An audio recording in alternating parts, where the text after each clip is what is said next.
Steve, a long old evening in the end, but a good victory.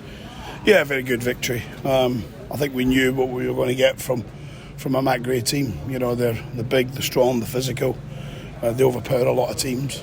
And we spoke long and hard to the players, since Sunday, but it was a different type of game tonight. We had to earn the right to win. We had to earn the right to win the battle first before we could win. And I think over the 90 we've done that, but I think the game gets overshadowed with a kid that's broke his leg tonight. So our thoughts and everything goes with him, and I'll speak to Matt before they go, and we'll certainly check how he is tomorrow. Strange stat at half time: 2 shots and a goal. Well, I said to the players, I've had more shots in the back garden. My grandson's had more against me. And that's the least amount of shots we've had. But I think the game was ultra competitive, and I think perhaps in the first half, if there's a criticism, I think both teams concentrated on winning the battle and winning the earning the right to play rather than playing, and that's what disappointed us. And Paul Rayner was particularly aggressive and high volumed with the players at half time, but we were 1-0 up, but we forgot to play. And I think we played a lot of good stuff in the second half, and listen, I think if we have a little bit more care in the second half, we probably win more comfortably. But it's good to see Luke Norris get 2 goals, 2 brilliant finishes as well, because Danny Rose is a great header after brilliant play with Luther. But the chances come, they're very difficult to take. Goalie's at one end of the goal and he's coming across, but he smashes it in, and his third goal is not just that, it's a brilliant counter, some fantastic 1 and 2 touching, and we're all buzzing for him. We're buzzing. He's a great kid. He looked back to his best tonight, and just shame it had to end that way for him as well. Well, I just said to him, he's got a broken nose, but in many ways he's been looking for a while to improve his looks. So that I'm sure his wife to be in the summer is going to be delighted when she sees him when he gets home. She's thinking, hey, I've now married a football star, a good-looking footballer. No, listen, he's had a hard time, tough time in front of goal. We've never doubted him. We've reminded him of that. And it's quite interesting because I hear from supporters and I hear from media that we drop players. We don't drop players here. We rotate players here. I mean, I think many people would have expected Michael Boswick to come straight in and play the equivalent of 95 minutes. So we rotate players. There's no player better than another here, and we'll continue to do it, and we'll continue when it's right to change it. And there was some fantastic debate up until 5 o'clock today about the team. We Paul and we Alex and Pledge. We have real heated debates, and ultimately I have to go away and pick it. So we're delighted for the group. That's what we are. We're delighted, but we know tonight was tough.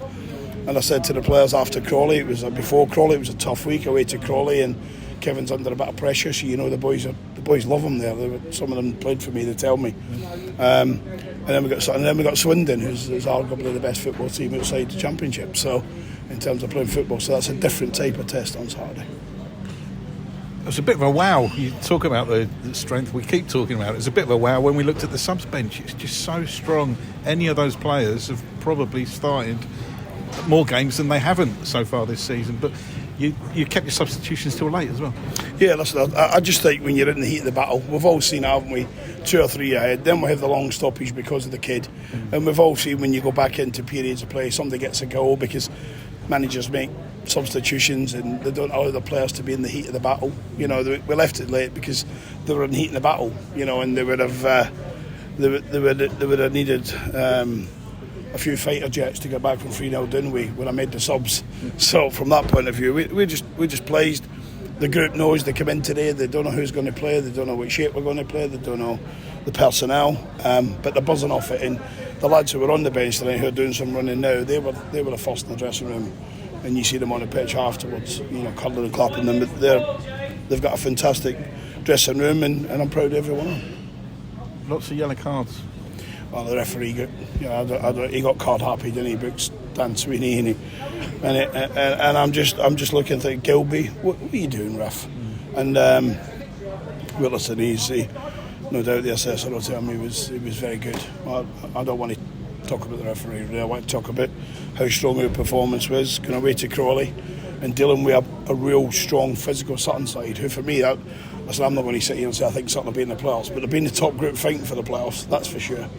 and that's down to Matt Gray and the quality of player that he attracts, because he works so hard. Won't talk about the league table, but you keep rolling on. Listen, I'll look at the league table. I'll look at it 30 times before I go to bed. So don't worry about these managers. I tell you, they don't look at it. They don't look at it when it's not right to look at it. But the one thing you can caveat that over that and say is that nothing was win after 10, 11 games, 12 league games. I looked at and I showed the players the start after 10 league games, and you had Barrow in the top 5, and you had Harrogate in the top 5. And I seem to remember when I come to this club, Barrow were a different team now, but they were fighting relegation with us. So from that point of view, it's nothing's achieved after 11, 12 games, and if they think it is, I'll take them at the team. So we're all in this together. We've got a brilliant spirit, and the first thing I said to the boys afterwards, we've dealt with that, so we need to prepare now for Swindon. And the positives again on top of the win is the clean sheet and the 3 goals. Yeah, I think it's important. I think it was important for us that Noah's got a goal in open play. I think it's good when you can step up and score a penalty, and he scored some crucial ones for this football club and others. But I think his 2 goals tonight was a sign of a boy that I think we introduced at Crawley at the right time. He got the penalty, and then I think his overall performance in terms of working for his hometown club was there tonight. He wore the shot with absolute pride, and his second goal in front of the fans, I'm sure they loved every minute of it, and he went and celebrated with them, which is great. Thanks, Steve.